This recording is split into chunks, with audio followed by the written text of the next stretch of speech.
Parshas Ki Seitzei. This week's Parsha begins with discussing a unique challenge that a soldier might find himself confronting in the heat of battle. This is Perek Chaf Aleph Pasuk Yud. That's 21:10, the very first pasuk of this week's Parsha. Ki Seitzei la milchama al oivecha. When you go out to war against your enemies, unasano Hashem elokecha biyadecha, and the Almighty will deliver him into your hand. Vishavisa shivyo, and you'll take captives. Now, what happens? And you may find among the captives Eshes Yifas Tawar, a beautiful woman. What do you do? V'chashak Taba, and you really desire her. So now the Torah says, you may take her as a wife, but there are conditions. What are the conditions? First, V'havesa, we're reading now according to the understanding of Rashi. V'havesa el toch beisecha, you bring her to your home. V'gilcha es rosha, and you shave her head. And you allow, according to one, va'asa means you make, but it's read that you allow her nails to grow long. Ve'sira es simlas shivya me'aleha, and she will remove her special clothes.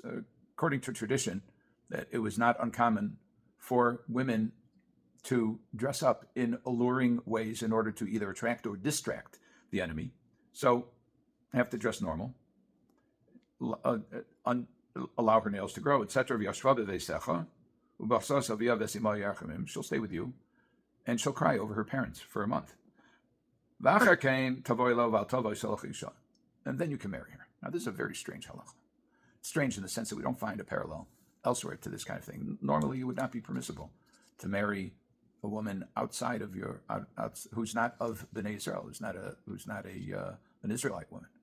So what's going on here? What there seems to be a bending of the rules of sorts.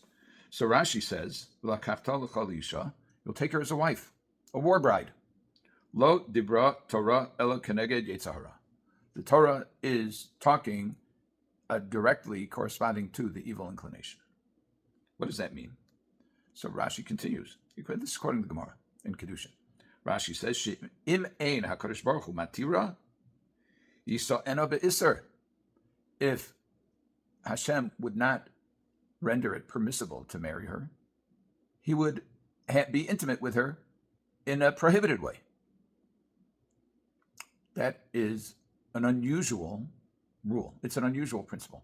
Lo dibra Torah ela keneged yetzahara. So we can ask a number of questions. One of them is, well, why don't we say that in all circumstances? That as the Rambam explains about when he talks about the concept of Jewish marriage, he said, it used to be the case that somebody would paga isha b'shuk. Somebody would would meet a woman and he would bring her home and be intimate with her.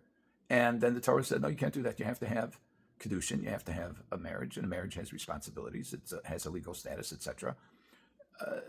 So why don't we say that if a man meets a woman who is otherwise prohibited to him in the market, he should bring her home and wait out 30 days. Now, what's going on these 30 days? We're kind of pausing this analysis for a minute.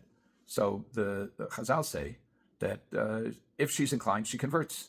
And if she converts, then she's just like any other Jewish woman who is converted. So what's with this 30 days and cutting nails or not cutting nails, letting them grow, doing the hair, etc.? Lo dibra Torah ela keneged yetzahara. The Torah is talking about the Yetzirah, but this is not an ordinary Yetzirah. This is not garden variety, market going Yetzirah. This is battle. This is the heat of the battle. When the conventions of civil society really don't apply. Now, there are many that do apply. As a matter of fact, we see later on in the Torah, actually in our Parsha, several pages later, we're talking about Perek Chav Gimel now, Psukim Yud Gimel and Yudalid. It says, you have to have a place. This is talking about in the context of a battle as well. You have to have a place that you can go about and relieve yourself. You can't just relieve yourself anywhere you want. And and you have to have a tool with which you can cover your excrement. So, and this applies during war. In other words, even though the conventions of civil life in a civil society are upended during battle, and we are doing things that we don't normally do. We're killing people. We don't normally kill people. It's horrific. And yet, there are certain standards that we keep. But we understand that the human spirit is under a lot of pressure. So what does this mean, lo dibra Torah ela keneged Yetzer Hara?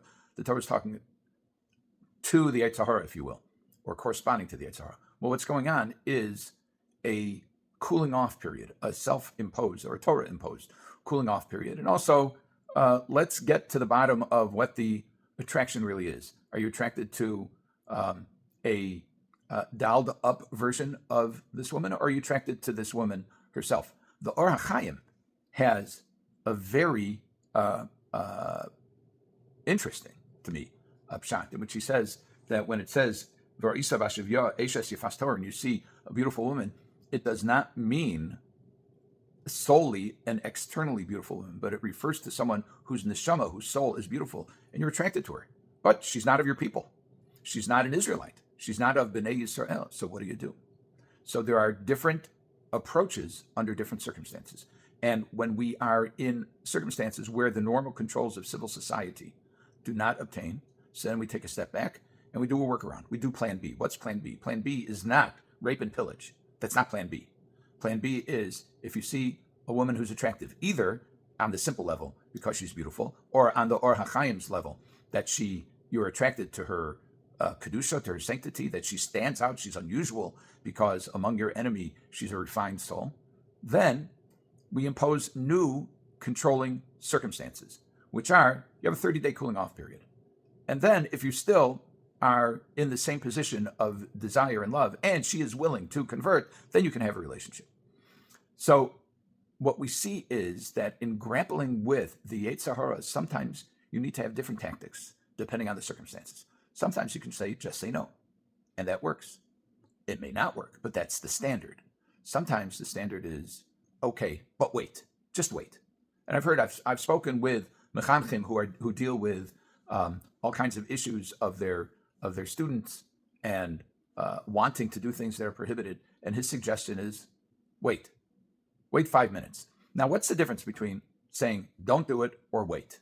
The difference is, as the Kli Yakar points out, that when somebody is in the clutches of his desire, then sometimes if you delay, he has the opportunity to be magbir his seichel, to superimpose his rational thought over what is in essence his lust. And he can control himself with a passage of time. Now, why would he wait? So there's a concept that's also discussed in the Gemara, which is pas bisalo, that if somebody has access to something, he's less concerned about getting it. I remember when many years ago, at the end of Yom Kippur, and we had been fasting the whole day, 25 hours. And then somebody came up to me and said, okay, could you fast another 2 hours? And I thought to myself, and I said, yes, I can. And he said, but if I asked you that half an hour ago, before the fast was over, could you fast another 2 hours? No, absolutely not. Even though the physical condition is likely worse, not better, but the mental condition is different. Why? Because during Yom Kippur, it's prohibited. And when it's prohibited, you really want it. And after Yom Kippur, even though you're still hungry, you haven't eaten yet, some people sit and learn for an hour. But once it's permissible, then you're not as concerned about it. And the drive isn't as pressing to engage in the behavior that would otherwise be prohibited. So there's all kinds of psychological dynamics that are going on. The Gemara also says, Mayim genuvim yimtaku, that forbidden fruits are more attractive. They're so-called sweeter.